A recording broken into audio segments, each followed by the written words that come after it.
Salut tout le monde, je suis Jonathan Maxinville, bienvenue dans ce nouveau tuto. Si vous cherchez comment retoucher vos photos, retoucher les couleurs, les tons foncés, le contraste, la luminosité, les tons clairs et les tons sombres, alors vous êtes au bon endroit.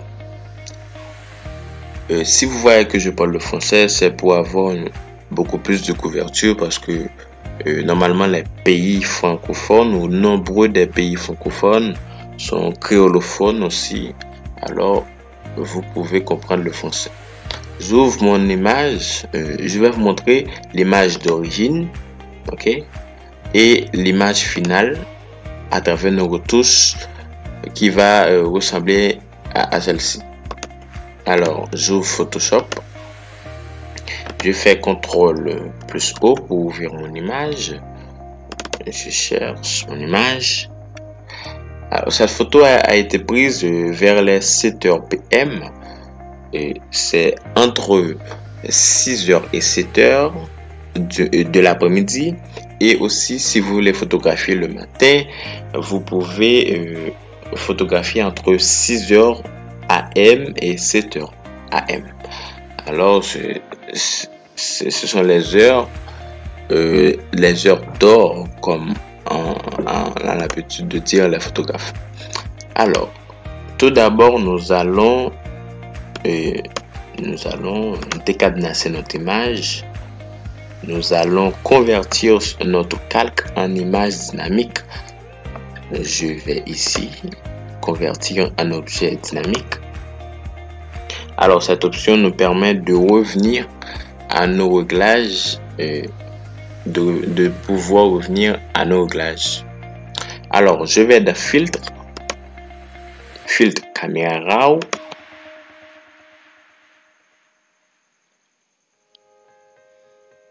Cette fenêtre nous donne beaucoup plus de dynamisme pour retoucher nos photos. Alors, premièrement, nous allons rabaisser un peu les tons clairs. Vous voyez qu'il y a beaucoup de luminosité dans l'arrière-plan et surtout sur le maillot. Nous allons baisser un peu. Nous allons aussi baisser les blancs un tout petit peu. Voyons aussi cette chose.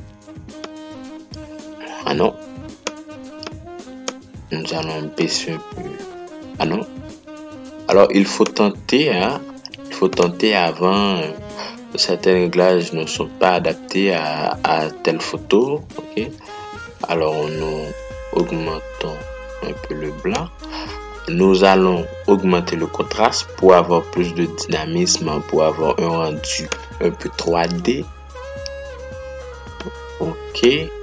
Nous allons descendre un peu dans les tons foncés.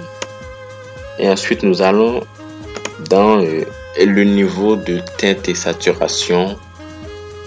Avant tout, nous allons saturer un peu notre image. Je veux saturer les jaunes un tout petit peu, les verts, le gris syrien ou le turquoise. Ok. Et c'est ici. Nous allons descendre un peu. Et aussi les bleus. Ok. Et après, nous allons dans teinte. Je vais changer la couleur verte en couleur jaune. Tu vois? C'est l'outil de teinte qui nous permet de faire ces réglages. Je vais descendre un peu dans les bleus foncés pour aller dans les bleus pâles, mais pas trop. Ok, pas trop. Ok, non, les oranges, je vais augmenter un peu pour avoir une couleur de peau plus originale. Ok, et là l'image est presque parfaite. Nous allons augmenter un peu et descendre plus ou moins les tons foncés. Ok, et augmenter un petit peu l'exposition.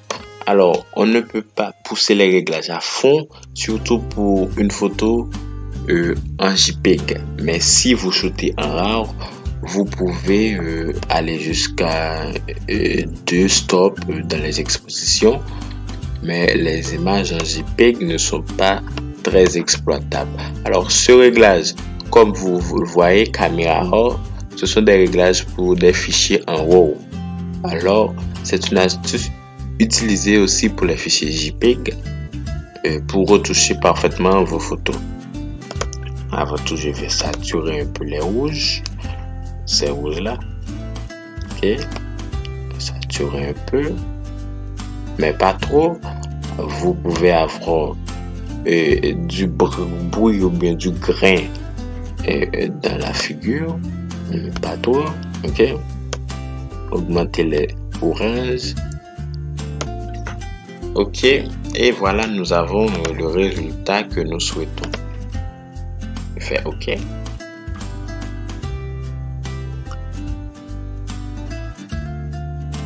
Voilà la différence.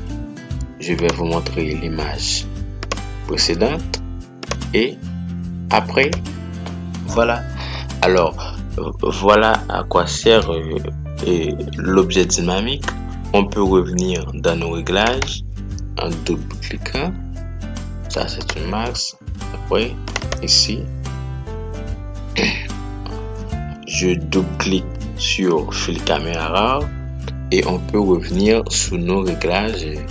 Si on a mal fait quelque chose, on peut revenir.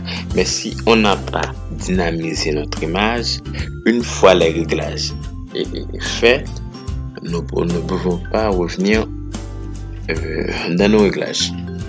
Alors, les astuces ou bien comme résumé, on va dans filtre, mais avant tout, vous devez convertir l'image en objet dynamique. Et après, vous allez dans filtre, caméra RAW et vous modifiez ce que vous voulez. Et ensuite, je fais CTRL S pour enregistrer mon image en JPEG. Puis, je choisis l'endroit où je veux exporter ma photo et puis alors il me dit j'ai déjà une image. Bon, je dis non. Ok, c'est comme ça que l'on fait pour retoucher les couleurs, les tons foncés, les tons clairs, les tons sombres dans une image. Merci d'avoir regardé cette vidéo. On se retrouve bientôt pour un nouveau tuto, soit sur la photographie, soit sur les astuces de Photoshop, de Lightroom, ou du moins sur la musique. Si vous n'êtes pas encore abonné à la chaîne, pensez-y maintenant. Et vous pouvez me laisser aussi un petit pouce, un petit commentaire. Ça m'aidera beaucoup. Et n'oubliez pas de partager à vos proches les personnes que vous pensez qui sont intéressées soit à la photographie ou à Photoshop ou au design.